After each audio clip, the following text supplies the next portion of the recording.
Hey guys, what's going on? Christian Gurrola here, your Riverside real estate agent. Now today I wanted to talk a little bit about renting versus owning. Now there's a lot of pros and cons to each. It really just depends on your financial situation. But I really want to lay out the numbers and kind of show what the real pro is. You know, I'm gonna be obviously very on the pro home ownership side compared to this, but after you'll see why home ownership is the American dream and why it makes so much more sense. Because at the end of the day, do you want to be wealthy or do you want to make somebody else wealthy? You have to ask yourself that question. So we're going to start off with rent on this side. And then we're going to have own on this side. Oh no. Ooh. Oh no. Okay, so we got that. Now for the own side, we're going to do a $650,000 house. Okay, so we're gonna start with this rent side. So we're just gonna say a $3,800 rent, and then on the own side, we're gonna compare apples to apples, a $3,800 mortgage payment. So on this rent, we're gonna do over a span of 5 years. Now 5 years is 60 months, so we're gonna do 3,800 times 60.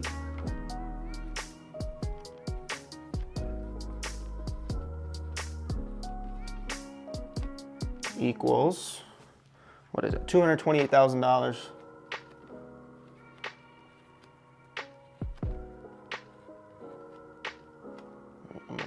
I'm gonna draw this line so I have more space on this side. 228K.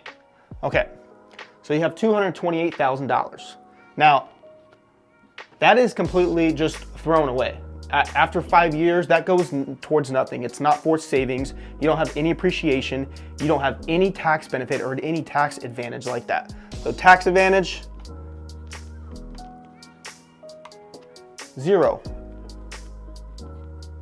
Your appreciation,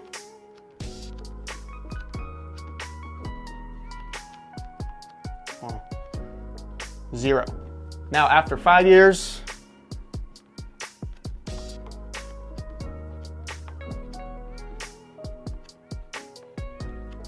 you are down $228,000. Now that's crazy to me if you put it in perspective over a span of that length of time. You know, monthly, $3,800 a month, it may not seem like that much, but that is a tremendous amount of money. Now, compared to the other side where you actually own a home, I'll show you the pros and how that actually is a forced savings, where it actually creates long-term financial wealth for you. Okay, so like I said, this is gonna be a $650,000 house.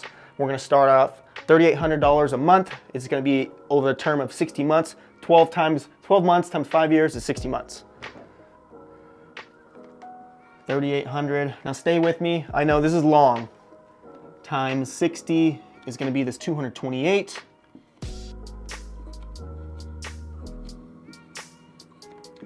Now that's $228,000 that you'll be paying over the course of 5 years.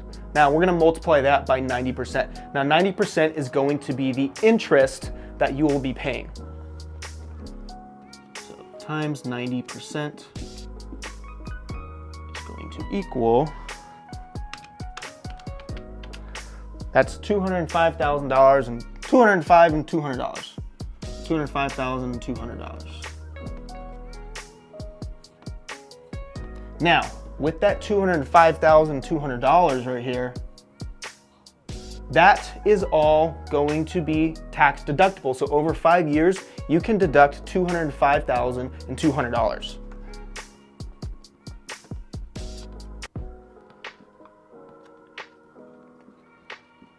Now, we're also going to take $228,000.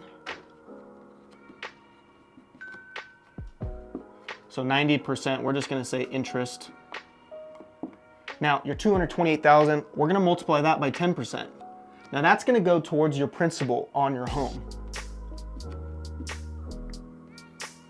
What's that, $22,000, $22,800?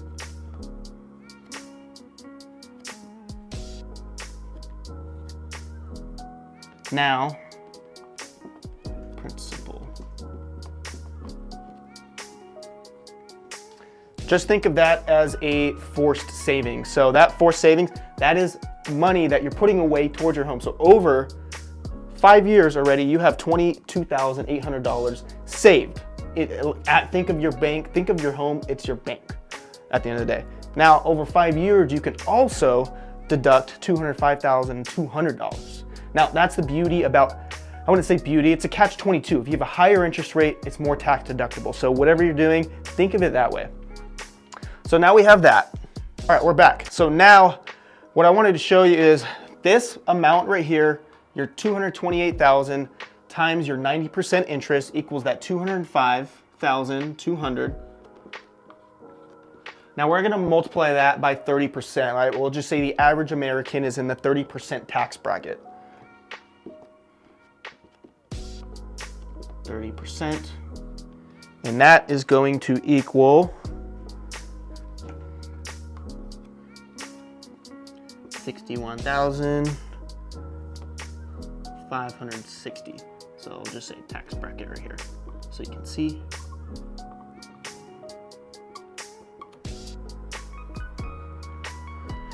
Okay, so $61,560, that's going to be your tax savings over 5 years. So already, rent, own, we have a tax deductible amount of over $200,000.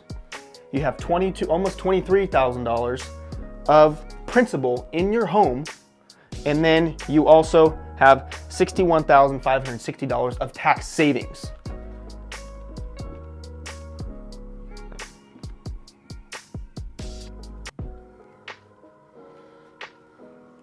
All right, so already it is looking way better on this side. So now what I wanted to show you is this $650,000 home. Now, on average, a typical home over the last 50 years has an average appreciation of over 5%.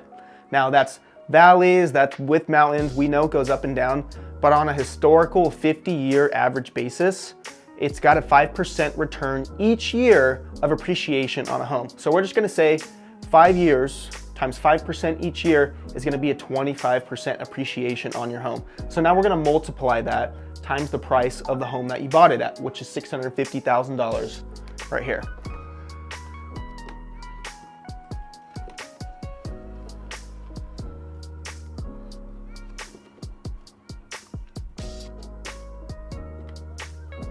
So taking my calculator right here, 650 times 0.25 equals 162,500 appreciation.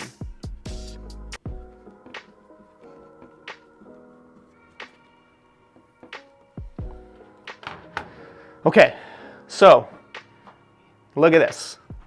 Over 5 years, your home has appreciated $162,500. So if you were to sell it, that's how much money you would have in equity. You also have your $22,800 in your principal. That was your forced bank savings. Your home is your bank. You had a tax savings of $61,560, and you had a tax deductible amount of over $205,000. So that is, let's just add these up. This is, let's just say 220,000 something, 220K some change. That is from losing $228,000 from renting over 5 years compared to gaining or creating financial wealth, creating equity of over $200,000. That's almost a $500,000 swing from losing to gaining over $220,000. So ask yourself, do you want to make yourself rich, or do you want to make another person rich by paying rent each year? Did you know that after about 3.5 years, let's say an apartment complex goes up next door from you tomorrow, did you know it only takes 3.5 years for that property manager or that owner per apartment to break even, and after 3.5 years it's just straight cash? So ask yourself, do you want to keep contributing to that? Do you want to make another person wealthy, or do you want to make yourself wealthy? So if you have any questions, let me know. Christian Gurrola Realtor, Riverside, California. Let's get you in a home today. The path to freedom, path to financial freedom, the American dream. Let's go.